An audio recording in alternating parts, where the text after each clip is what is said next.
Ahora sí, ¿cómo están, queridos alumnos? Vamos a dar inicio a la clase de hoy día, en la que nuevamente tenemos muchas cosas que hablar. Y bueno, las recomendaciones de siempre. Hubo algunos comunicados de parte de la administración del curso y bueno, nos encargaron indicarles a ustedes y también incitarlos a que entren y usen la plataforma y sobre todo que hagan las actividades de autoevaluación en la plataforma, ya que eso es lo que más les ayuda a poder estudiar y así puedan rendir un buen examen, ya que bueno, el segundo examen es después de carnaval y justamente tocando ese tema, la recomendación que ya les he dado, aprovechen el feriado de carnaval para estudiar. Está bien, salgan un día a carnavalear, ¿no? Eso no está mal, pero de ahí aprovechen todo el tiempo que les quede o que vayan a tener para poder estudiar. Las recomendaciones que ya les había dicho, no hace falta que estén estudiando todo el día, amaneciéndose, desvelándose, porque eso no ayuda a retener la información. Primero, organícense. ¿Cómo vencemos la procrastinación? Organizándonos, sentándonos, agarrando una hoja, un lapicero y decir, bueno, esto es lo que tengo que hacer, tengo que estudiar esto, hoy día voy a hacer la evaluación de, no sé, de psicología, después la de biología, después la de historia, etcétera. Entonces, una vez que tengan ese papelito escrito a mano, más tarde ese mismo día, en la noche o en la tarde, como ustedes quieran, se sientan de nuevo y ahí lo miran y dicen, bueno, voy a empezar con biología y empiezan a revisar las cosas de biología.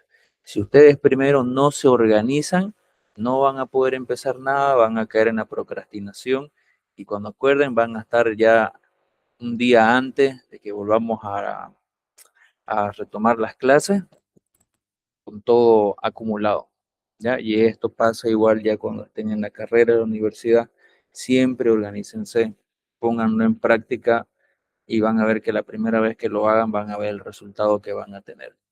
Van a decir, ah, el licenciado tenía razón, uno primero tiene que organizarse y ahí recién es cuando uno sabe por dónde empezar. Cualquier tarea, por muy complicada o por muy sencilla que sea. ¿Ok? Y nuevamente les digo lo de la autoevaluación. Revísenlo, eso es importante. Lean el contenido y respondan ahí las preguntas de autoevaluación. Primero respóndanlas como ustedes lo entienden, como ustedes lo recuerdan, y ya luego empiezan a revisar y hacer las respectivas correcciones. Es la metodología para estudiar. Muy bien. Nuevamente, recomendaciones para la clase. Tengan cuidado con su micrófono, ya porque a mí me interrumpe la concentración cuando estoy hablando y desarrollando el tema, y bueno, a muchos también les debe pasar que empiezan a escuchar un micrófono y se distraen y se desconectan de la explicación. Así como también ya les había indicado que he podido observar que algunos ponen el celular en algún lado, ¿no? Porque todos estamos con la cámara apagada y se ponen a limpiar, a hacer otra cosa, no está mal, pero en este caso yo les pido más que todo por ustedes que se den el espacio y el tiempo de sentarse con el celular y la computadora tranquilos y poder ver y escuchar la clase con toda la atención plena. Esto es para ustedes, para su examen de ingreso, que es algo muy, muy importante. Están en uno de los puntos más importantes de su vida en este momento. ¿Ok? Así que pongámosle el grado de responsabilidad, atención y seriedad al asunto. Dicho eso, entonces comenzamos. Nuevamente revisando nuestro índice, aún estamos todavía en el tema 4 que es el de la adolescencia. Y si no me equivoco, vamos a terminar este tema el día de mañana y ahí vamos a entrar en el tema 5 en donde vamos a ver todo este apartado de lo que es la frustración, los conflictos y trastornos de la personalidad, ¿no? Vamos a ver lo que es el manual de trastornos mentales, el DSM-5, que ha sido elaborado por la Asociación Americana de Psiquiatría. ¿Ya? Les voy a explicar en qué consiste ese manual, por qué se creó, qué contiene, cuáles son los criterios diagnósticos, cómo están divididos algunos grupos o subgrupos de trastornos mentales y también vamos a revisar un poquito cuáles son algunos de esos trastornos, ¿ya? Cuáles son sus características, quizás cómo pueden surgir, etcétera. Y bueno, desarrollado todo eso, si es que nos da el avance de los días de clase, ¿no? Quizás yo pueda terminar esa explicación, o si no, nos vamos a tener que dedicar a hacer el repaso general el último día de clases antes de su examen. Por si acaso les explico lo siguiente: toda esta semana vamos a tener clases normales, y si no me equivoco, toda la semana que viene también vamos a tener clases normales todos los días, y de ahí entramos en lo que sería el fin de semana o feriado de carnaval.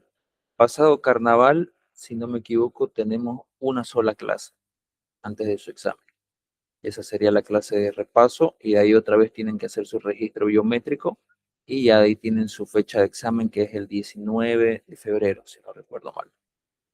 Muy bien. Entonces, volviendo a este tema de la adolescencia, el día de ayer habíamos visto diferentes aspectos eh, que se dan en el desarrollo de la adolescencia, algunos bastante controversiales, ¿no? Pero aquí quiero hacer hincapié en lo siguiente: todas las cosas que se están explicando en esta clase, ¿ya?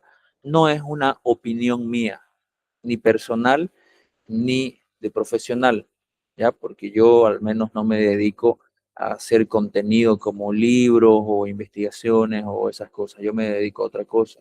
Sin embargo, yo sí estoy en la capacidad de poder corroborar y poder, ¿cómo decirlo?, distribuir o fomentar este tipo de contenidos, por así decirlo. Sin embargo, no es un producto de una investigación mía o producto de una opinión personal mía, ¿ya? Entonces, todo lo que hemos estado hablando aquí es producto de investigaciones científicas profesionales que han hecho grupos de psicólogos, psiquiatras y otro conjunto de profesionales. Entonces, si bien algunos temas pueden parecernos controversiales, ¿no?, a nivel individual, pongámonos el foco o el punto de vista o las gafas o como ustedes quieran decirlo, o en la postura en que estamos estudiando un contenido científico que ha sido estudiado a través de lo largo de la historia por la psicología, ¿ya? Y entonces, en este sentido, yo entiendo que hay cosas de las que ya hemos visto y las que vamos a seguir viendo que pueden generar cierta, bueno, además de la controversia, cierto choque entre cultural y también entre sus creencias espirituales. Pero por eso es que les digo, aquí estamos estudiando una ciencia, ¿ya? Y esta ciencia estudia el comportamiento humano. Entonces, por un momento, dejemos de lado esas posturas personales e individuales y enfoquémonos en lo objetivo de todo esto que estamos viendo, ¿ya? Ahora, si hay cosas que vemos aquí y que son son malas o que son buenas, que son correctas o incorrectas éticamente o moralmente correctas o incorrectas, eso no cabe aquí. Nosotros estamos haciendo y estudiando algo científico. ¿Muy bien? Y son las comunidades científicas las que van a determinar en consenso qué es lo que es sí correcto o no dentro del campo de estudio. Muy bien. Con esto yo lo que quiero es que ustedes vayan interiorizando la postura y foco o enfoque científico que tienen que tener ya desde aquí en adelante a lo largo de la carrera. Y no solo es para la psicología, esto aplica para todas las carreras y profesiones, ya sea, no sé, contaduría, medicina, odontología, veterinaria, etcétera, etcétera, ¿ya? Porque esa es la manera en la como uno va a comenzar a ver también el mundo. Cuando uno empieza a estudiar una carrera, tu punto de vista individual y personal empieza a modificarse y empezás a ver todo desde la postura científica de la profesión que has estudiado. Pero también hay que aprender a diferenciar y ubicarse, como se dice, en qué momento vos vas a observar el mundo desde un punto de vista o el otro, ¿no? En qué momento y en qué espacio es el correcto para aplicarlo. Entonces, justamente aquí habíamos visto ya el tema del desarrollo de la sexualidad. Voy a hacer un pequeño repaso, un poquito tranquilo. Y si tienen alguna pregunta o duda o comentario respecto a lo que ya vimos el día de ayer, pueden hacerlo. Ya le he dicho, pregunten, comenten, Eso me permite a mí poder dar una explicación más amplia de algunos puntos o quizás mencionar algunas otras cosas o poder retomar algún punto que nos haya quedado claro, ¿ya? Entonces, como habíamos visto desde la perspectiva de Erickson, el desarrollo de la sexualidad, o mejor dicho, el desarrollo de las relaciones sexuales se determina en la búsqueda de la identidad adulta, ¿ya? Aquí está influenciado más fuerte por las compulsiones sexuales. Las compulsiones sexuales son naturales, ¿ya? Y el adolescente aquí aprende a vivir con ello. Entonces, aquí un poquito mencionando el tema de la religión, hablar de sexualidad o de impulsos o compulsiones sexuales indistintamente en cualquiera de las religiones, ya tiene una connotación negativa, ¿no? De que cómo uno va a hablar de sexo, que no sé qué más. Pero nuevamente les digo, aquí nosotros estamos hablando de algo científico, que es la conducta humana. Y la conducta, parte de la conducta humana es la conducta sexual, ¿ya? Así como todas las conductas que manifiesta el ser humano son naturales y lo natural no es malo, ¿ya? Entonces, por ejemplo, dormir es una conducta del ser humano, es una conducta de descanso. Comer es otra conducta del ser humano, porque es una conducta que nos permite subsistir y nutrirnos. Tomar agua es lo mismo. Socializar es otro tipo de conducta humana, porque nosotros tenemos la capacidad de poder desarrollarnos socialmente y generar interacción social a través del lenguaje. Es también un tipo de conducta. La agresividad, el amor, también son conductas del ser humano. Entonces, todas esas cosas es lo que estudia la psicología, así como también este apartado de la sexualidad, pero además de eso, dentro del estudio de la conducta y del comportamiento humano, se va contemplando cómo se desarrolla cada una de estas conductas en diferentes etapas de la vida, de acuerdo a la perspectiva de cada autor. Como ya se han dado cuenta, habíamos visto ya el psicoanálisis, el conductismo, la teoría de Jean Piaget, y ahorita recientemente vimos la teoría de Erik Erikson. Entonces, ya les había dicho que cada corriente tiene un punto de vista o postura respecto a cómo se forma un aspecto de la conducta en concreto, más sin embargo, no olvidemos que el ser humano es un ser biopsicosocial. No podemos estudiarlo o no podemos justificar la conducta desde algo en específico, ¿ya? O sea, no podemos, o sea, tendríamos que más o menos basarnos en lo que es la Gestalt, ¿no? Que decía que el todo es la suma de todas las partes, y eso es el ser humano.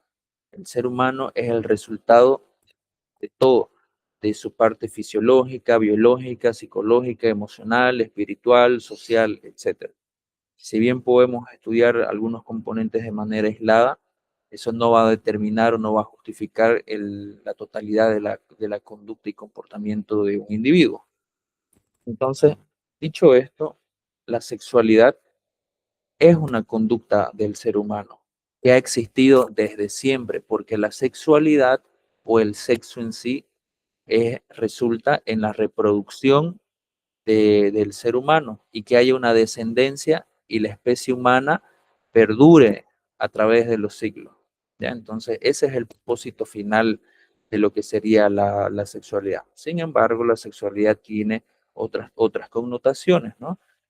Como lo que sería una connotación social o relacionada al amor o a la vinculación, etcétera. Que eso es lo que hemos estado viendo y vamos a seguir viéndolo un poquito más.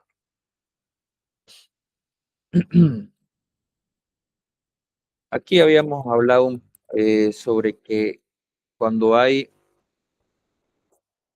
cuando se presenta un cambio sobre las actitudes y comportamiento de la sexualidad, ya. Aquí habíamos hablado un poco sobre que cuando el adolescente empieza a tener curiosidad o empieza a tener cierta actividad sexual, esto llama la atención de los padres y puede generar cierta preocupación y malestar, porque no necesariamente o no todos los padres tienen la apertura de poder hablar de estos temas, ¿no? Con los hijos. Pero es importante que los padres también puedan acceder a información correcta sobre estos temas Sin embargo, esto también puede resultar en que la actitud del adolescente sea de tomar una postura más privada y reservada respecto a estos temas o respecto a su propia sexualidad, ¿no? Ya sea por vergüenza, miedo, etcétera. Siempre esto va a estar en mayor o menor grado influenciado por el entorno social. Me refiero a la apertura o o a lo cohibido que pueda estar alguien de poder hablar de estos temas. Entonces, como les explicaba, la unión sexual no es una simple satisfacción de necesidad biológica, porque el ser humano no es una criatura simple, ya el apetito sexual no es como otras necesidades básicas como es tomar agua, ¿no? Entonces, tengo sed, mi cuerpo necesita hidratarse, tomo agua, necesidad satisfecha. La necesidad sexual está acompañada de muchos otros componentes. Entre el principal sería el sentimental. Y un poquito más adelante de esto habíamos visto cómo se da la unión de la sexualidad con lo emocional, o sea, con el amor, ¿no? Cómo se va dando cada uno de manera individual conforme va creciendo y desarrollando la madurez el adolescente, pero al final ambos componentes convergen y en lo que sería una sexualidad fundamentada o que tiene como base el amor espiritual. Entonces, como decía aquí, la sexualidad implica muchos otros procesos que son parte del desarrollo del individuo, pero el adolescente va a generar y puede desarrollar la capacidad de poder dominar y encauzar estas fuerzas sexuales, siempre y cuando las comprenda. Por eso es importante la adquisición de información adecuada sobre temas de sexualidad. Y en el desarrollo de la personalidad van a influir mucho los cambios profundos que se dan aquí, que serían los cambios profundos sobre la sexualidad y la emocionalidad del adolescente. Y cada sexo, o sea, varón y mujer, experimenta estos cambios y desarrollo de la sexualidad de manera distinta. Entonces, aquí ya habíamos entrado en este apartado sobre cómo se lleva, cómo la mujer adolescente lleva el desarrollo de la sexualidad, que inicialmente la mujer o en la mujer lo sentimental sobrepasa las energías sexuales, ¿no? Entonces, hay un predominio de lo sentimental y de lo emocional por sobre los impulsos sexuales. Sin embargo, los impulsos sexuales o el desarrollo de la sexualidad en la mujer se va dando de manera paulatina. ¿Qué significaba eso? De a poco, calma, ¿ok? Pero a partir de los 18 años en adelante ya alcanza un grado de madurez que es mayor que el del varón adolescente en este caso, o del adulto joven, como lo habíamos visto igual, ¿no? Los rangos de edades en los que se alcanza no la madurez total, pero sí un mayor grado de madurez. Entonces, siendo este el caso de la mujer, ella tiene mayor dominio sobre sí misma para dirigir situaciones que se le presentan en este sentido de la sexualidad, ¿no? O sea, que si ella tiene impulsos o deseos, ella puede manejarlo mejor, controlarlo mejor, regularlo mejor, conducir la situación a si hay contacto físico sexual o no, ¿ya? Pero si el enamoramiento es muy fuerte, ya la mujer deja de juzgar objetivamente, ¿ya? Y puede ceder con facilidad a estos impulsos por el enamoramiento. Y eso es bastante normal y es natural. En algún momento nos pasa a todos, nos enamoramos y perdemos el juicio de razón, ¿no? Ya empezamos a actuar con cierta incoherencia o cosas que o empezamos a contradecirnos a nosotros mismos en diferentes cosas. Pero en este apartado, eso es lo que dice respecto a cómo lleva la mujer este tema de la sexualidad o esa parte del enamoramiento. Aunque también la mujer, si bien tiene mayor control sobre sus impulsos sexuales, esto también está condicionado por un fuerte condicionamiento social, ¿no? Porque siempre ha habido muchos prejuicios y mucha recriminación sobre la sexualidad de la mujer. O sea, no, hasta el día de hoy no es tan bien visto que una mujer pueda expresar abiertamente su sexualidad o su sensualidad. Entonces, ahí estábamos en esta parte de lo que es que en la mujer adolescente hay una represión de su sexualidad, porque cultural, históricamente ha sido juzgada esta sexualidad femenina y a causa del fuerte machismo que había en épocas anteriores, o había una desvalorización de la mujer y sus necesidades sexuales, porque se creía que la mujer no posee vivencias sexuales como las tiene el varón, o que la mujer debía estar sometida a los deseos del varón.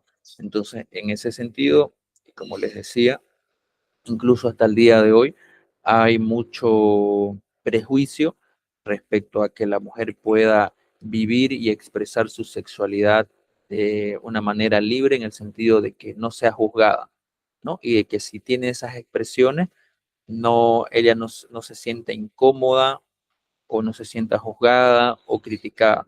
Yo creo que lo mencioné, que incluso a nosotros los hombres, por así decirlo, la sociedad en general, no está todavía habituada a que haya este tipo de expresiones un poco más abiertas, ¿no? Pero es que también hay que tomar en cuenta que tanto en el hombre o en la mujer es importante los espacios en los que uno expresa el tema de la sexualidad. No es que uno vaya teniendo conversaciones en el micro, por ejemplo, o o en la cafetería de la universidad y estás hablando de temas de sexualidad, ¿no? Hay espacios que son los adecuados para este tipo de temáticas, ¿no? Porque hay que hablarlas con, ¿cómo decirlo? Con la responsabilidad y seriedad que sí amerita este tema, como muchos otros.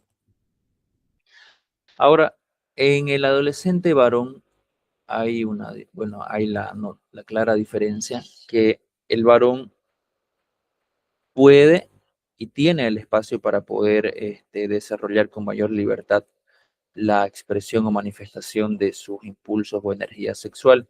Sin embargo, esta, entre comillas, libertad este, hace que hace que la sexualidad sobrepase a su lado afectivo. Ya esto también es un condicionamiento cultural. Entonces, si bien el varón tiene más espacio para la expresión de su sexualidad, tiene muchísimo menos espacio para la expresión de su afectividad.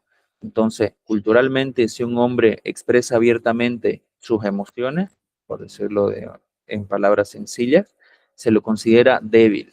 Hasta por último le dicen marica, ¿ya? Y aquí todos sabemos que eso es verdad. Entonces, el hombre, por esa presión y condicionamiento social y cultural, debe mostrarse fuerte, debe mostrarse rudo, debe mostrarse potente, y el sufrimiento debe callarlo. Debe atravesar su sufrimiento y sus emociones él solo en silencio, ¿ya?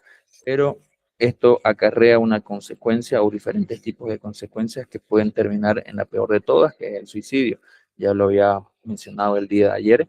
La tasa de suicidios en hombres en comparación de las mujeres es increíblemente o extremadamente altísima, y se debe principalmente a esto, que el hombre en muchos momentos de su vida se ve aislado, se ve solo, se ve en depresión, y al no tener, uno, la capacidad, y segundo, el espacio para poder abrirse emocionalmente, termina en esta situación.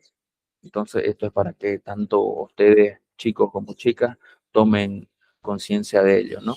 De que jóvenes busquen los espacios para poder expresar sus emociones. Eso no significa que ustedes sean débiles o sean maricas, como se dice, ¿no? Pero es importante buscar los espacios en los que ustedes se sientan seguros para hacerlo. Entre uno de esos muchos espacios está la terapia. Y chicas, sean conscientes también de que los hombres sufrimos de muchas cosas, pero no las decimos, a diferencia de las mujeres, que son más abiertas, muchísimo más abiertas a expresar sus emociones, tanto entre mujeres o si tienen amigos varones. Entonces, luego teníamos esta parte de lo sexual y lo sentimental, ¿ya? Hablábamos sobre el control de la libertad sobre la sexualidad, y que este es el aspecto más importante que se forma en la adolescencia. Como habíamos dicho, la sexualidad no es solo una expresión de impulso biológico, sino que es la expresión de la personalidad total del individuo. Pero esto no solo implica la maduración biológica, sino también implica la madurez y manejo de la propia vida y estados afectivos. Entonces, la sexualidad empieza a desarrollarse en la etapa de la adolescencia, Y si bien hay una maduración y capacidad biológica para poder concretar el acto sexual y que haya la capacidad de reproducción, en esta etapa el individuo, el ser humano, hombre y mujer, todavía no está en la capacidad psicológica y emocional para asumir toda la responsabilidad y seriedad que conlleva esta conducta, así como también sus consecuencias, ¿no? Entonces hablo de consecuencias refiriéndome al resultado del acto sexual, que puede ser un embarazo, el compromiso con la pareja, la responsabilidad de llevar el compromiso con la pareja, etcétera. Ahora, dentro de lo que es esta parte, también está lo que es la vinculación con el sexo opuesto. Entonces, ¿cómo es que el joven adolescente se vincula con la joven, con la chica adolescente, ¿no? Y también viceversa.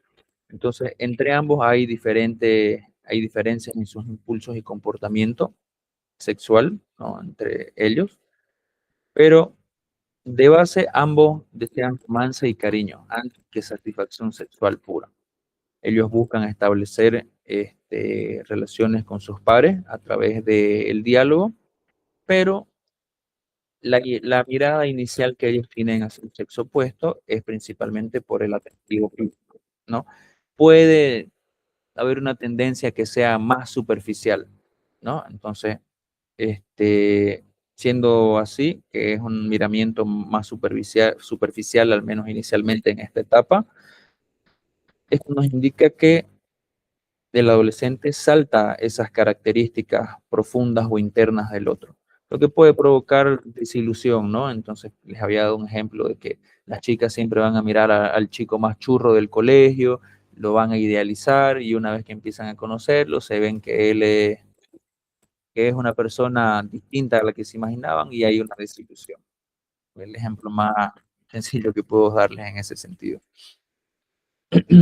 Bueno, aquí decía que la mujer es la manifestación sexual de la mujer. Luego con esto viene lo que es el primer amor en la adolescencia. Cuando sucede esto, ya, el primer amor, bueno, es distinto el sentir del adolescente cuando es atraído por la belleza espiritual. Entonces, son distintas las emociones del adolescente cuando tiene un miramiento puramente superficial, ¿no? O sea, del físico, del atractivo, etcétera, a cuando él ya empieza a profundizar y a mirar hacia el interior de la otra persona, ¿no? O sea, contemplar lo íntimo de esa persona, sus valores, historia de vida, características, personalidad, sentimientos, etcétera. Entonces, en esta etapa, el enamoramiento puede ser muy, muy fuerte, porque no olvidemos que en la adolescencia siempre va a haber la tendencia exagerada o de altibajos a que haya mucha euforia o que la tristeza sea muy profunda. Y en muy raros casos va a haber una oscilación equilibrada de los estados de ánimo del adolescente. Es común que el adolescente tenga, como se dicen, muchos cambios de ánimo, muchos cambios de humor, pero eso se refiere a que son muy notorios porque se van de un extremo a otro. Entonces, con un fuerte enamoramiento, como ya habíamos mencionado, el adolescente puede idealizar tanto al otro que cree que no hay nadie más como él, que él es el indicado, la indicada, el amor de mi vida y después de esa persona no va a existir nadie más y no voy a, y no, y me voy a quedar solo y nadie más va a ser como él y no voy a poder amar a otra persona. Y con eso también conlleva a que la persona enamorada, no muy fuerte del otro, empieza a aceptar la visión del otro sobre el mundo. O sea que va a haber una influencia muy fuerte de, sobre la persona que está con el enamoramiento muy profundo. Pero todas estas cosas pueden llevar a lo que es la crisis del primer amor, ¿no? En este punto aún no se ha fusionado el amor con el sexo, como ya lo habíamos hablado un poquito al comienzo, y aquí es cuando surgen las inquietudes de los adultos alrededor de la pareja adolescente. Surge la incógnita de si pueden llegar a una unión más fuerte y formal. Claramente son más jóvenes, ¿no? Madurez no la tienen desarrollada. Entonces, partiendo del hecho que en la sociedad no se debe contraer matrimonio si no se posee un trabajo o carrera como medio de vida, ¿no? Que en sí tienen mucha razón en esto. Entonces, esto se traduce en que en la pareja adolescente puede haber una espera muy larga, ¿no? Para poder concretar ese compromiso fuerte de amor. Pero esto hace que el varón adolescente se vea más afectado, provocando una disminución en el entusiasmo de la pareja.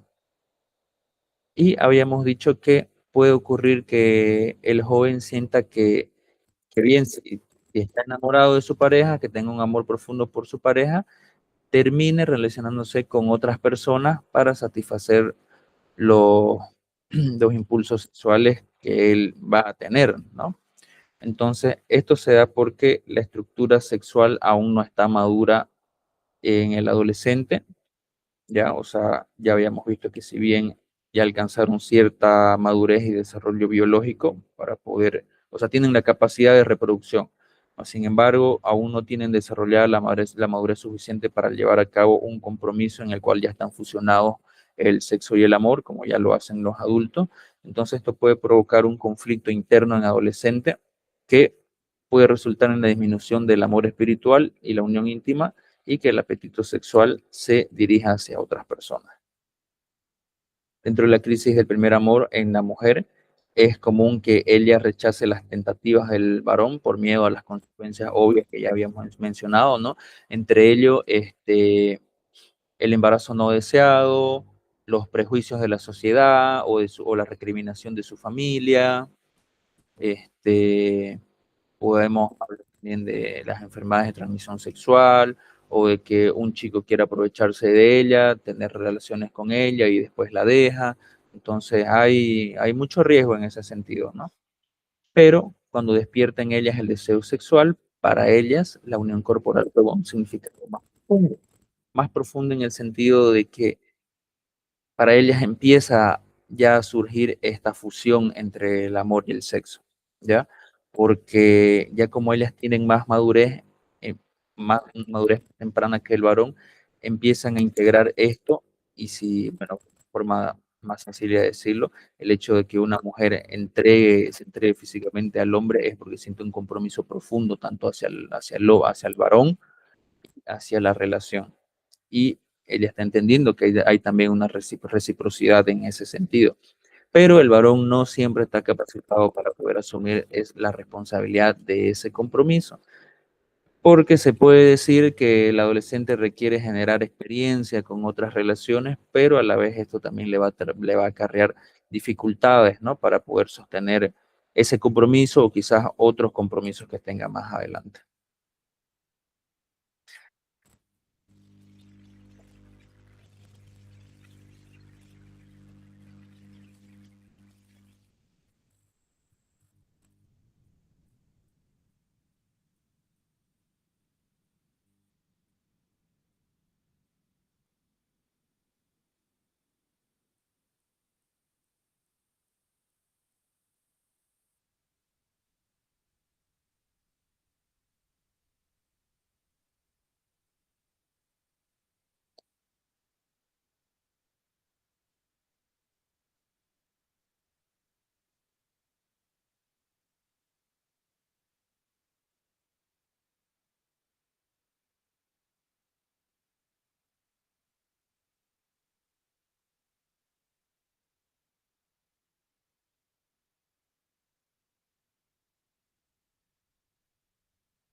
Hola,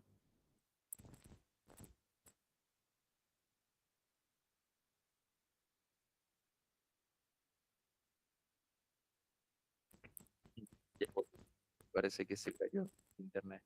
¿En qué parte me quedé? ¿O qué fue lo último que escucharon?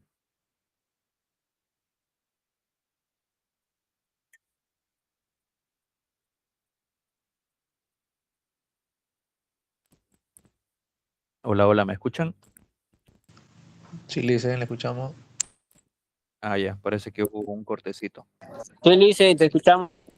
¿Me pueden indicar, por favor? ¿Le explicaron? Solo pasó la página, dicen, y no explicó nada de ahí. En esta misma diapositiva, el de fusión entre amor y sexo. Sí, sí, ahí mismo. Ah, ya, perfecto. Ya estaba a la mitad. Bueno, entonces, en esta parte de fusión entre amor y sexo, ya cuando se alcanza una mayor madurez emocional y psicológica, que esto en las mujeres pasa entre los 20 y entre los 18 y 20 años, en el varón o empieza a los 20 años o empieza a los 25 años, ya para que lo tengan en cuenta. Pero ya cuando esto se manifiesta en el varón, ya es una expresión de cercanía y conexión emocional, no solo es la búsqueda de la satisfacción de impulsos sexuales en el varón, sino que el varón ya tiene la madurez para poder contemplar y asumir la responsabilidad de una relación o del compromiso de una relación. Entonces aquí el varón ya empieza a tomar las cosas con mayor seriedad. Entonces, también aquí en este punto de mayor madurez emocional y psicológica, la mujer ya no solo mira el atractivo físico que pueda poseer el varón, sino que ya también su atracción se basa en otras cosas, como la personalidad, la estabilidad y la capacidad y logros que pueda tener o haya tenido un hombre. Y en este punto también ya la ternura, las caricias y el afecto son lo que despierta el deseo sexual en la pareja cuando están juntos, ¿no? Ya no es simplemente el deseo tener sexo y uno lo busca, sino que aquí en la dinámica y en la interacción con la pareja a través del cariño, la ternura, los besos, los abrazos, empieza a surgir también ese deseo por la pareja y ahí es cuando se consuma el acto sexual junto con el amor, ¿no? Que se tiene en la pareja. Entonces, aquí ya el amor y el sexo convergen y se complementan. Bueno, ese fue el repaso de esa parte. Entonces, antecitos de entrar a la teoría del amor de Robert Stenberg, ya que estábamos hablando del amor, ¿alguien tiene alguna pregunta sobre el anterior apartado? Profe, hay algo que a mí me resonó mucho en la cabeza y es el tema de, fuera de este tema, no, antes de este tema, es el por qué las personas no duran mucho tiempo en su trabajo. Por ejemplo, 4 meses, 3 meses y luego de eso los despiden. Respondiendo a tu pregunta, Franco, es algo que a mí también me interesaría averiguar, porque yo he trabajado mucho tiempo en el área de recursos humanos, ¿no? Lo que implica la entrevista, selección y capacitación de personal, y al menos en el trabajo en el que estaba, me había dado cuenta que, o sea, noté que los perfiles de las personas que ingresaban al cargo principal operativo del trabajo en el que yo estaba, eran personas que en su currículum tenían, ¿cómo decirlo? O sea, tenían muchos trabajos. Y haciendo aquí un gran paréntesis, que una persona tenga muchos trabajos puede significar algo positivo o negativo en base a lo siguiente: ¿cuánto tiempo ha permanecido en ese trabajo? Si tenemos un currículum de una persona que ha tenido 10 trabajos, pongámosle, pero en cada trabajo ha durado 3 meses, 4 meses, como vos pones el ejemplo, Franco, ahí hay algo ya que te está dando un indicio quizás de algo negativo en la persona, ¿no?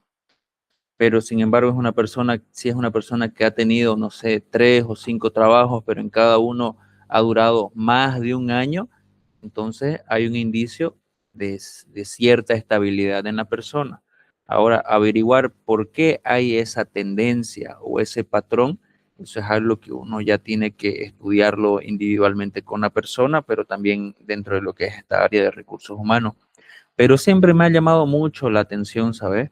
Y yo, al menos haciendo la comparación entre todos esos perfiles, pude notar que había ciertas similitudes o ciertos rasgos, o ciertos patrones, mejor dicho, entre esos que son personas que, por ejemplo, o dejaron una carrera a medias, ¿ya?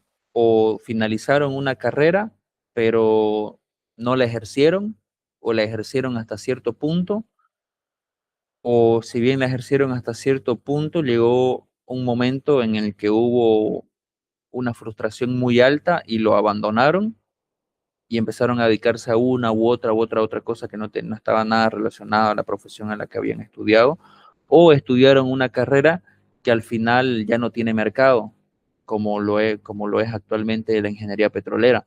La ingeniería petrolera hace bastantes años ya que no tiene mercado. Entonces, muchos de los que habían llegado a ese trabajo que yo les cuento, fueron unas 4 personas, creo, que eran ingenieros petroleros. O sea, tenían ya su título, habían estudiado en buenas universidades y todo eso, y no llegaron a ejercer nunca.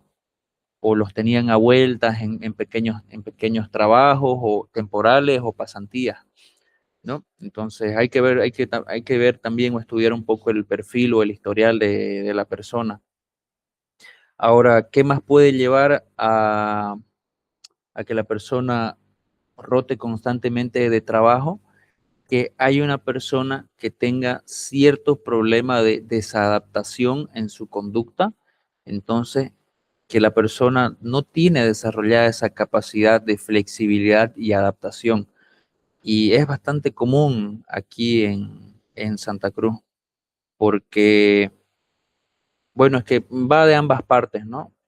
Que las personas que buscan un trabajo tienden cierta conducta reacia o incluso vienen de trabajos en los que han aprendido malos hábitos, por no llamarlo de otra manera, ¿no?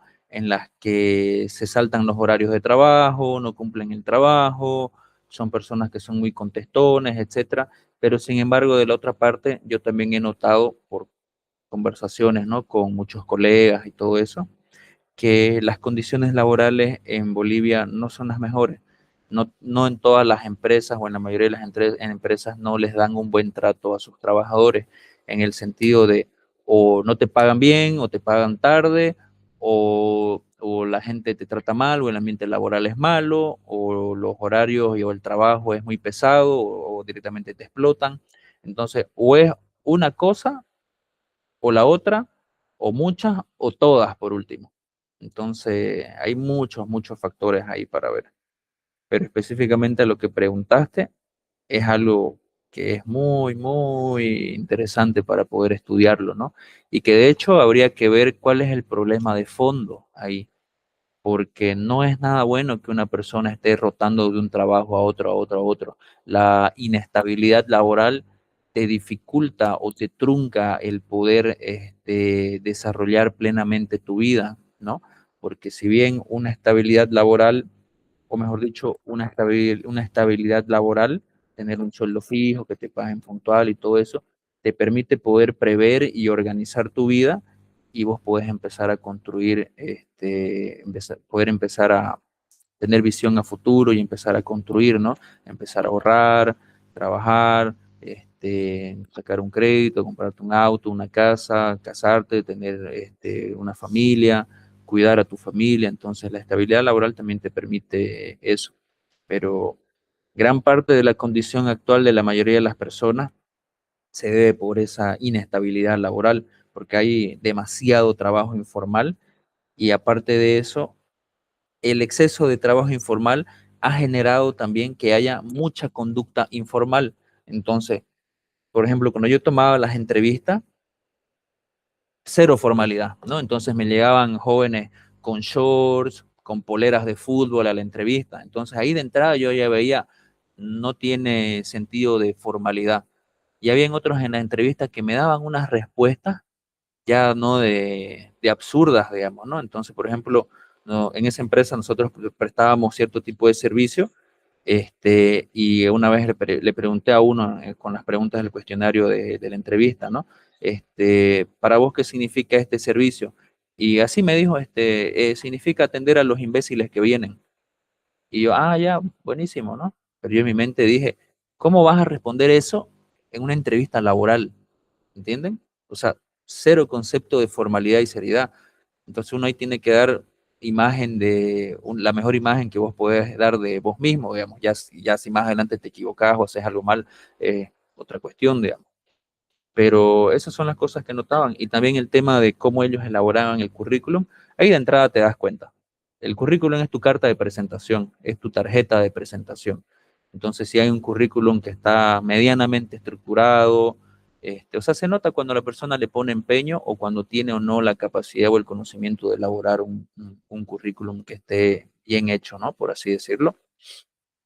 Pero eso, esas son todas las cosas que se ven y más o menos tratando de responder a lo que me preguntaste, Franco, que es súper interesante y que a mí también me gustaría poder entender y ojalá que en algún momento se haga un estudio de por qué es así y de por qué hemos caído en tanta informalidad en todo lo que es el mundo laboral, porque eso ha provocado también justamente lo que vos decís, que aquí la gente está acostumbrada a vivir del día.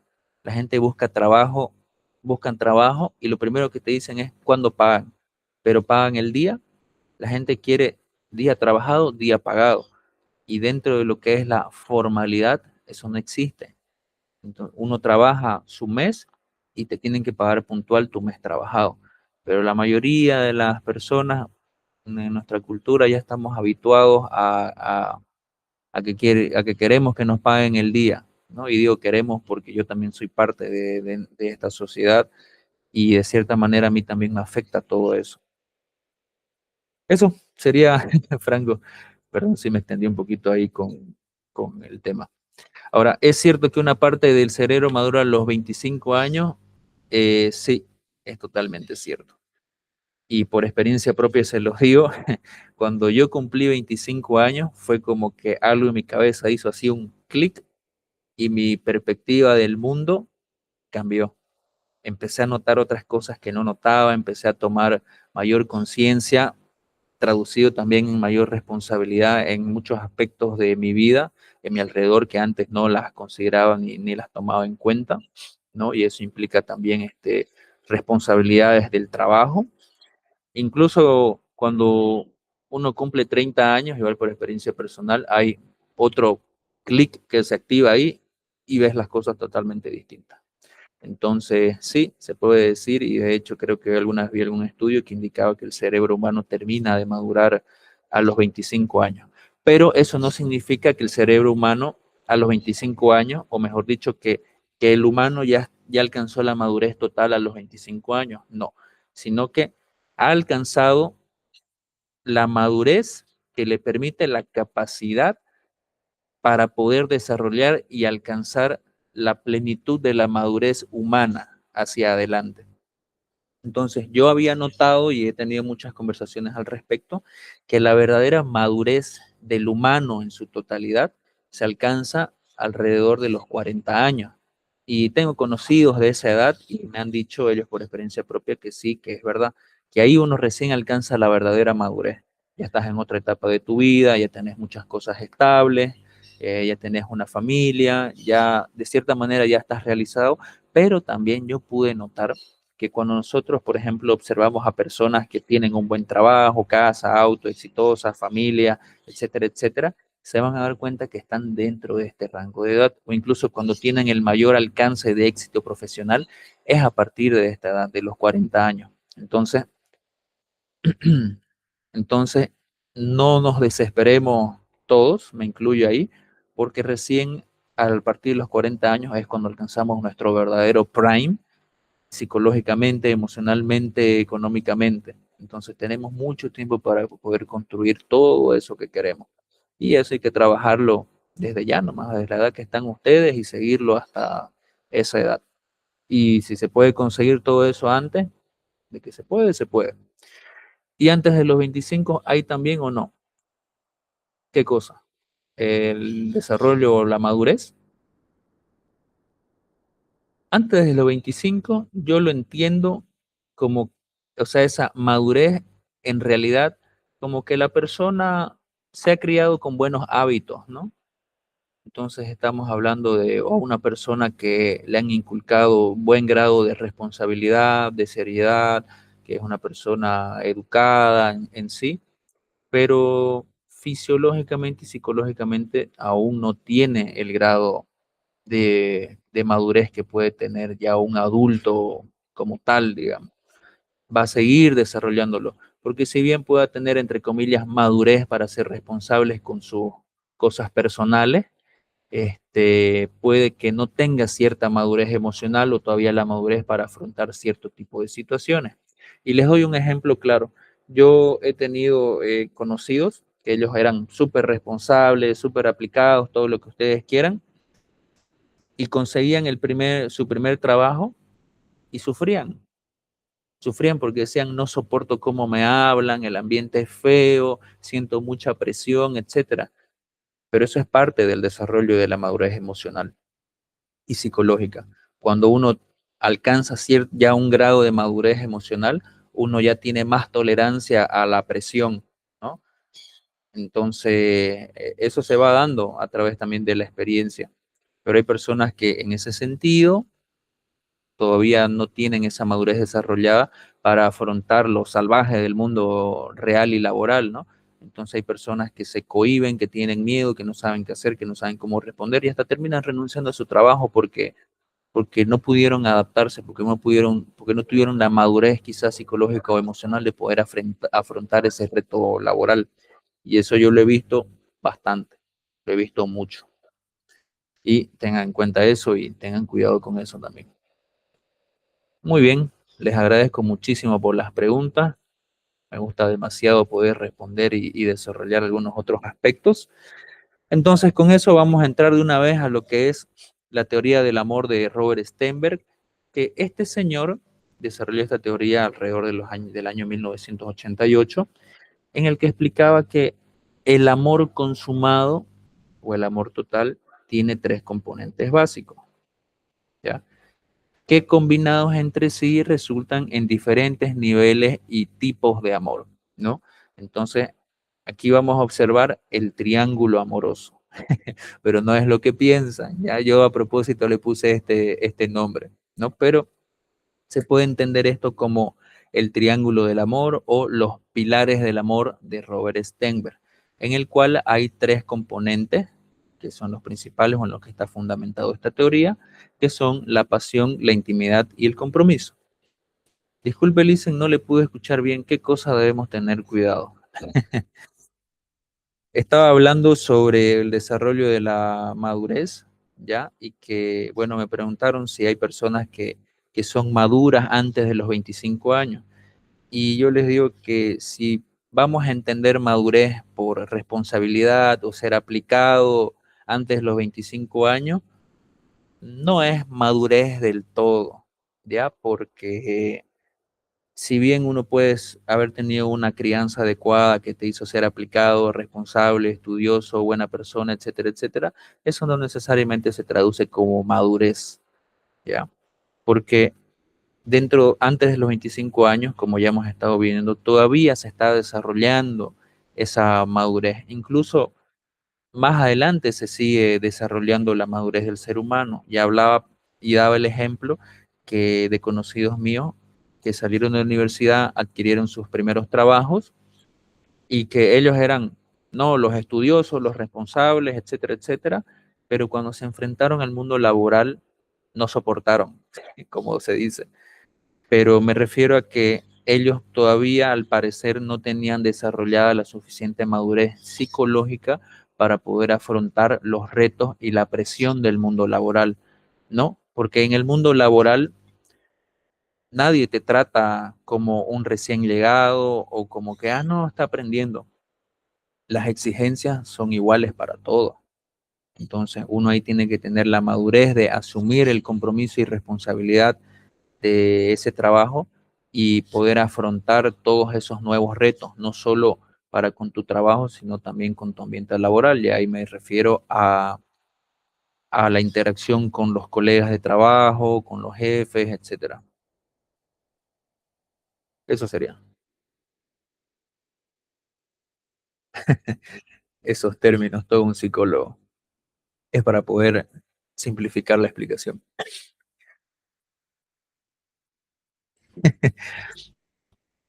Es que parte de dar una explicación, es algo, por ejemplo, que yo discutía mucho con mis compañeros en la universidad, en las exposiciones, si bien trataban de utilizar mucho tecnicismo, ¿no? Para aparentar que tenían conocimiento y que dominaban el tema, yo les decía, sí, se nota que dominas el tema, sin embargo, cuando vos vas a explicar algo, tu explicación tiene que ser entendible para tu audiencia. Sí puedes meter cierto tecnicismo en algunas partes, pero ponerle que esta explicación la deja a personas que no son psicólogos, ¿te van a entender?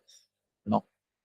Entonces, uno, si bien tenés que utilizar tecnicismos, sí, tenés que dar explicaciones sencillas para que se puedan entender, o incluso adaptarte o adaptar tu lenguaje al de tu público para poder tener esa atención, para que haya esa captación e interiorización de lo que se está hablando. Pero bueno, chicos, estábamos hablando de la teoría del amor de Robert Stenberg, ¿no? Que él decía que hay 3 pilares que conforman el amor, ¿ya? Entonces, estos 3 pilares que componen el triángulo amoroso, lo vamos a llamar así, son la pasión, la intimidad y el compromiso.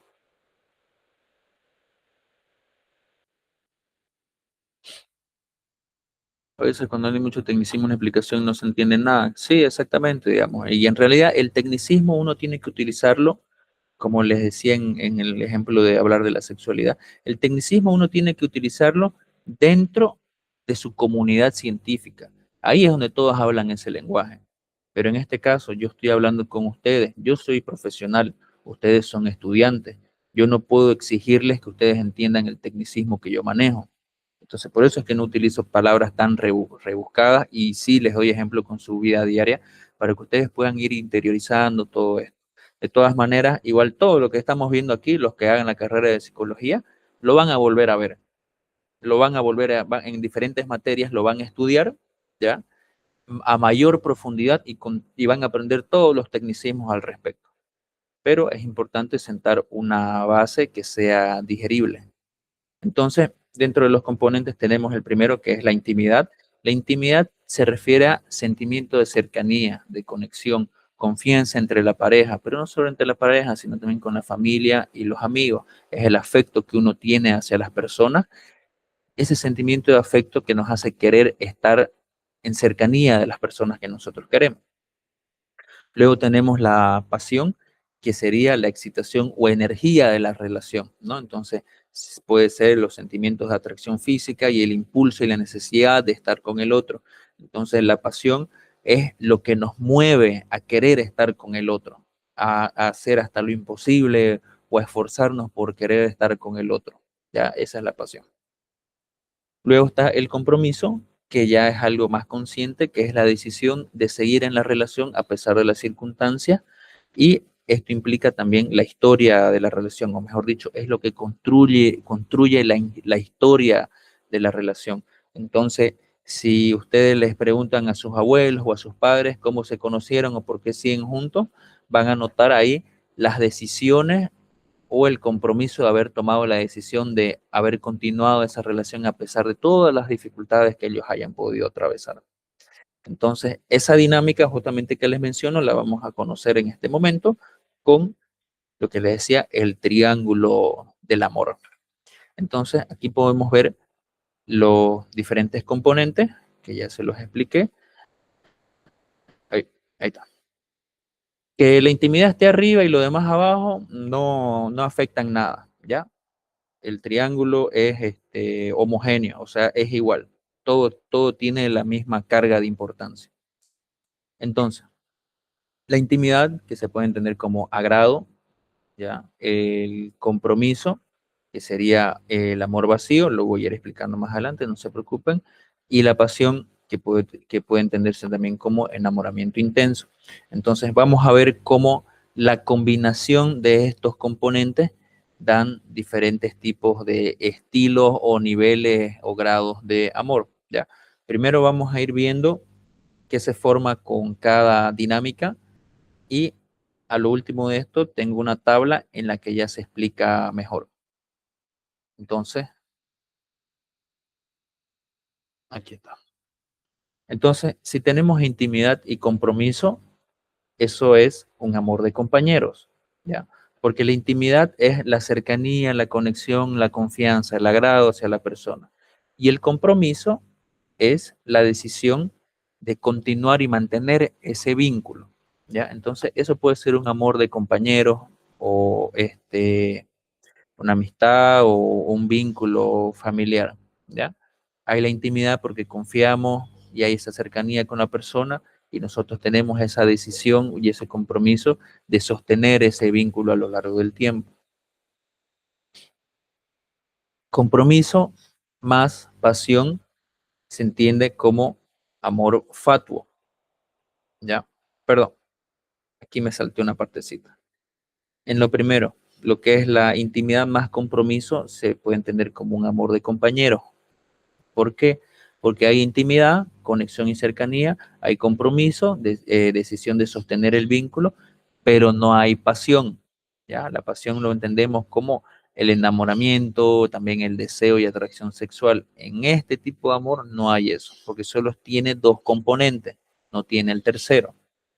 Ahora sí, voy al siguiente, que es el compromiso y la pasión. Este es el amor fatuo, ¿ya? Que es la unión de los componentes, como decía, de la pasión y el compromiso, más sin embargo, no hay intimidad. Entonces, yo puedo tener este deseo y atracción sexual con una persona y sostener ese vínculo, pero no necesariamente yo quiero no tengo esa conexión o cercanía con esa persona, ¿ya? Entonces, o se puede entender como que si que una pareja está junta por decisión propia, tiene la pasión, el deseo, la atracción sexual, ¿no? Pero no tienen nada en común el uno con el otro, no comparten nada, por así decirlo. No hay esa conexión o no hay necesariamente esa confianza. Ese sería el amor fatuo. Luego, la pasión junto con la intimidad es lo que se traduce en el amor romántico, ¿no? Que el amor romántico es el inicio de lo que vamos a ver ahorita que se llama el amor consumado. Entonces aquí hay intimidad, hay conexión, hay confianza, hay sentimiento de cercanía, hay la pasión que es el enamoramiento intenso, ¿no? El deseo, el que quiero estar con esa persona, necesito estar con esa persona, ¿ya? Eso es el amor romántico. Sin embargo, aquí todavía falta el tercer componente que es el compromiso. Y si bien cuando inicia la pareja hay estos dos componentes y puede o no puede surgir el otro componente de compromiso. El compromiso, no nos olvidemos, ya es la decisión de quedarse y sostener ese vínculo. Entonces uno puede estar enamoradísimo de alguien, pero al final decidir por algún otro motivo no continuar ese vínculo o sostener ese compromiso. Ahora, la combinación o el logro de los tres componentes básicos, la intimidad más compromiso, más la pasión, es lo que se da el amor consumado. Entonces, las parejas más duraderas y felices es porque tienen estos tres componentes en buen grado y en equilibrio. Hay intimidad, hay la conexión, la complicidad, la cercanía, la confianza, etcétera. Hay el compromiso, el deseo y la decisión de seguir juntos a pesar de las dificultades y sostener la relación a lo largo del tiempo. Y también hay pasión. Siempre están o mantienen un muy buen grado de enamoramiento hacia el otro. Entonces, ese es el amor consumado, es el amor completo. Y aquí ya les puedo mostrar todos al mismo tiempo. ¿Ya?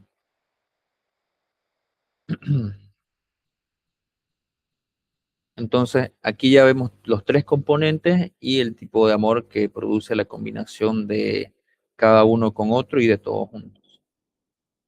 Como les dije, aquí ya tenemos la tabla donde ya se explica mejor y se resume. Entonces, lo primero, el primer componente es la intimidad, que eso se puede entender como cariño, ¿ya? Entonces, sentimiento de cercanía, conexión, confianza entre ellos, amistad y afecto. El compromiso es amor vacío, ¿no? Que ese es el término. Es excitación o energía de la relación, sentimientos de atracción física, impulso y necesidad de estar con el otro. Más sin embargo, es amor vacío porque no hay intimidad y no hay pasión. Aquí podemos entenderlo. A ver.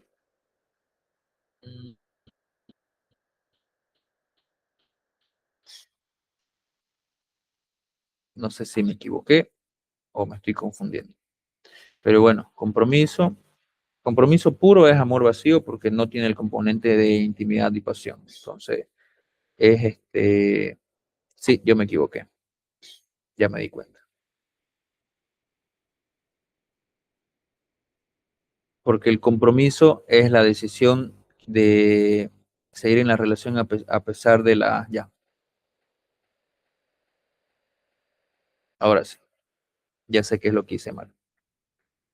El compromiso solito se puede entender como un amor vacío, porque si bien el compromiso es la decisión de seguir en la relación a pesar de las circunstancias y la historia de la relación, el compromiso solito, sin la intimidad y la pasión, termina en un amor vacío, ¿ya? Porque puede ser una relación que haya durado décadas y la pareja sigue junta, pero ya no hay intimidad, ya no hay cariño, ya no hay esa cercanía y conexión entre la pareja, ¿ya?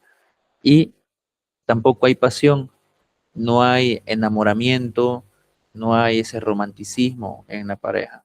Entonces, podemos entenderlo como esas parejas que han tenido miles de peleas, miles de situaciones, muchas infidelidades, abusos, etcétera, pero por una decisión o algún motivo tienen el compromiso o siguen con su decisión firme de no romper esa relación, ¿ya? Siguen juntos porque por obligación o que por los hijos o porque uno u otro motivo. Por eso es el compromiso solito, es el amor vacío, porque no tiene intimidad ni pasión, ¿ya? Entonces, para que sea un amor duradero, tienen que estar los tres sí o sí. La duración de la relación es el resultado del desarrollo o logro de los tres componentes, ¿ya? Entonces, una relación, como dice el nombre, amor consumado o el amor completo, implica los tres componentes, pero el hecho de que no haya un componente va a derivar en uno de estos estilos de amor. Sin embargo, dependiendo del estilo de amor, puede durar determinado tiempo y de ahí acabarse. Sin embargo, ahorita estamos viendo este ejemplo de qué es solo el compromiso. Solo el compromiso sin la intimidad y la pasión. Es un amor vacío. Y hay parejas que están juntas muchos, muchos años por compromiso, por motivos distintos, pero no hay intimidad entre ellos y tampoco hay pasión. ¿Ya? Aquí en la tabla yo me equivoqué por si acaso en el orden. Ya eso lo voy a corregir para mañana cuando hagamos el repaso. Ahora, el siguiente componente es la pasión, la cual es la excitación o energía de la relación y sentimientos de atracción física y esa necesidad de impulso de querer estar con el otro, ¿no? Migajero, si quieren decirlo así, puede ser.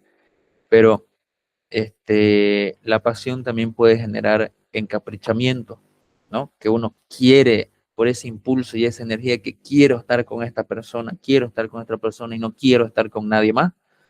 Entonces, la pasión sola genera encaprichamiento, porque no tiene el compromiso y tampoco la intimidad. Muy bien. Lo siguiente, el amor de compañero, ya es la unión de dos componentes. Entonces, como ya hemos visto, el amor de compañeros es la intimidad sumada al compromiso. Entonces, se entiende esto como el amor sociable. Existe intimidad y compromiso, pero no pasión. O sea, hay afecto, hay cariño, hay amor, pero no hay romanticismo, ¿ya? Entonces, esto podemos entenderlo como el amor que sentimos por nuestros amigos o amigas y por nuestros padres y familiares. El siguiente es el amor fatuo, que es la combinación de la pasión más el compromiso, ¿ya? Aquí predomina la pasión y el compromiso, pero no hay intimidad. Quieren estar juntos, pero no hay muchas cosas en común. Entonces, es una pareja que quiere estar juntos, ¿no? Porque hay enamoramiento, ya hay la decisión de estar juntos, pero no tienen esa conexión. No hay una conexión, no hay una cercanía, no hay una, no hay confianza, etcétera. Entonces, estos dos componentes sin la intimidad es el amor fatuo.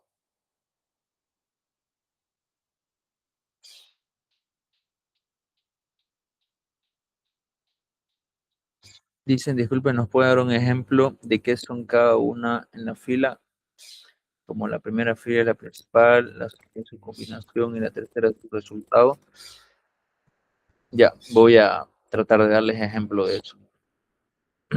El último, ya, es el amor romántico, que es la unión de la pasión y la intimidad. Entonces, aquí hay atracción y excitación, pero hay atracción y excitación, hay cercanía, hay confianza, y aquí es donde el amor puede pasar al amor consumado una vez que se desarrolle el componente del compromiso, ¿ya? Entonces, la pasión va a la intimidad y posteriormente sí se desarrolla el componente de compromiso, converge en el amor consumado, o sea, el amor completo. Pero, sin embargo, puede darse que haya la pasión e intimidad y no se desarrolle ese componente de compromiso y la relación termine o termine en otro estilo de, de amor. Ahora, tratando de dar los ejemplos. El componente de la intimidad, ¿ya? La intimidad solita es el amor que sentimos por las personas que nosotros queremos, ¿ya? A nuestros amigos, a nuestros familiares, es el cariño, afecto que les tenemos. Simplemente así, sin el componente del compromiso y la pasión, ¿ya? El compromiso solito es el amor vacío, ¿ya?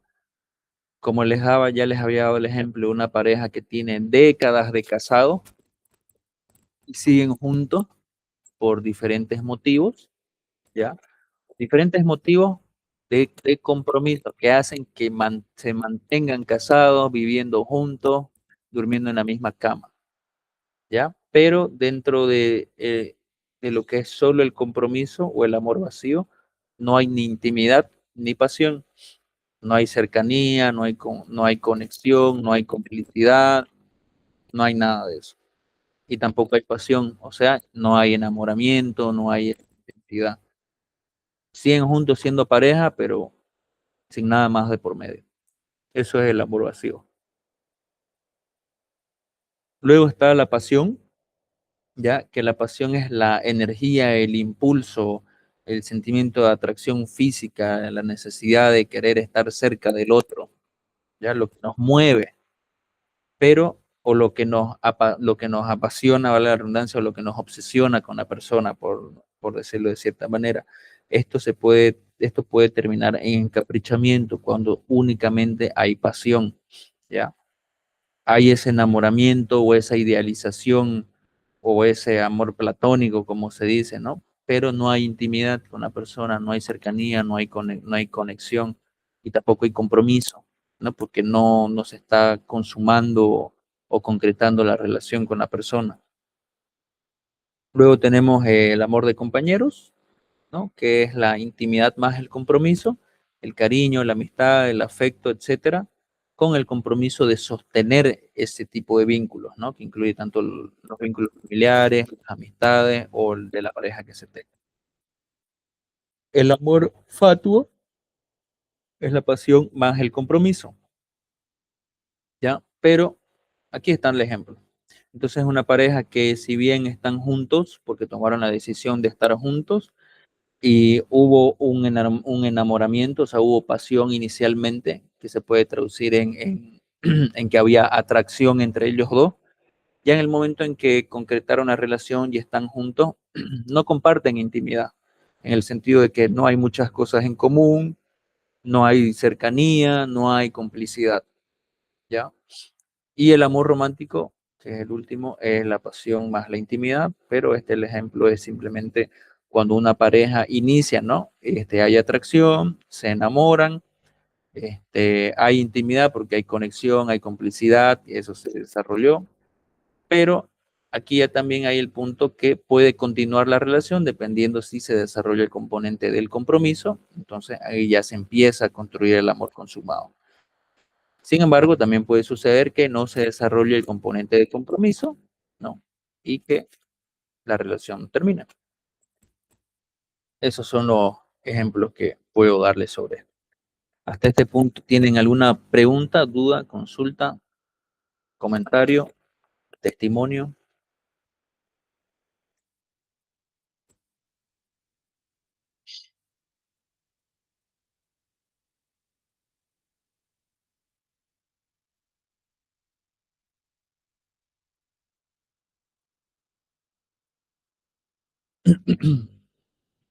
Muy bien.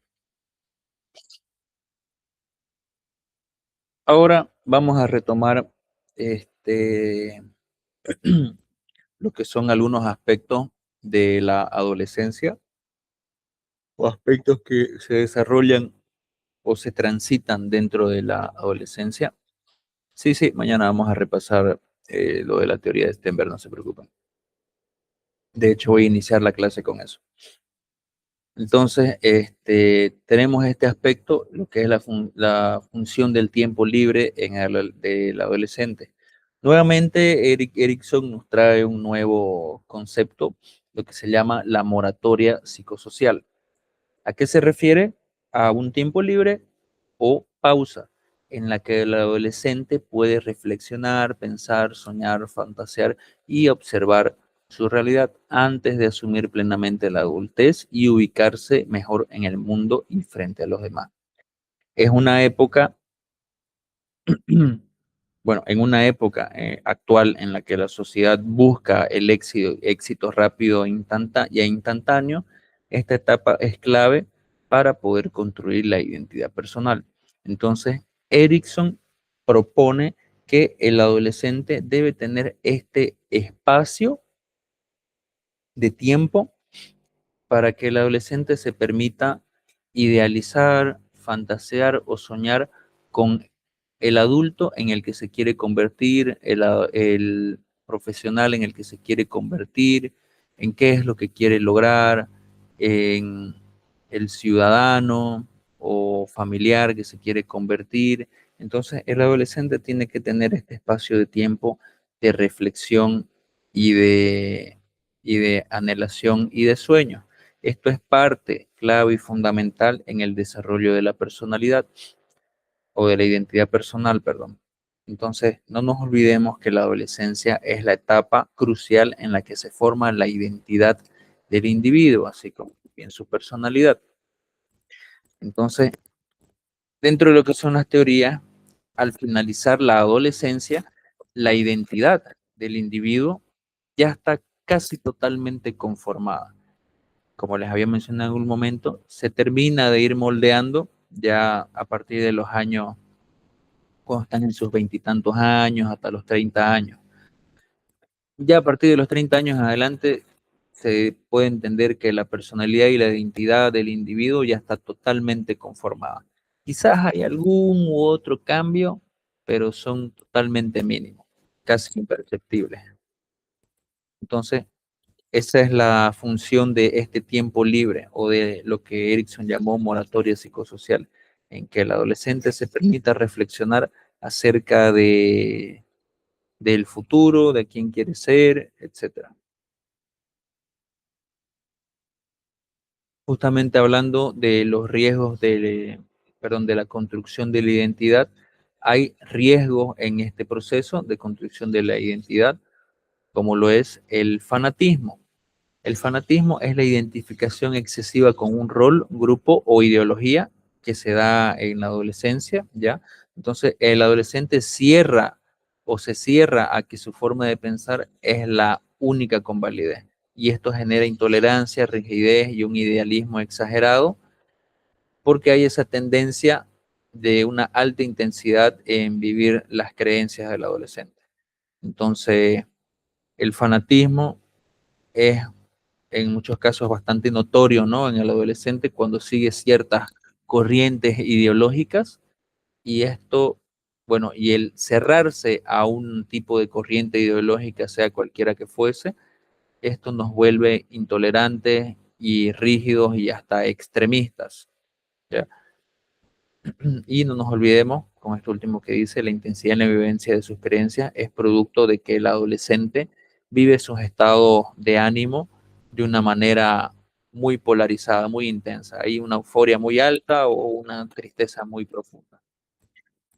Y bueno, chicos, jóvenes, adultos, por hoy día lo dejamos aquí para que tengan su pequeño descansito antes de la próxima clase.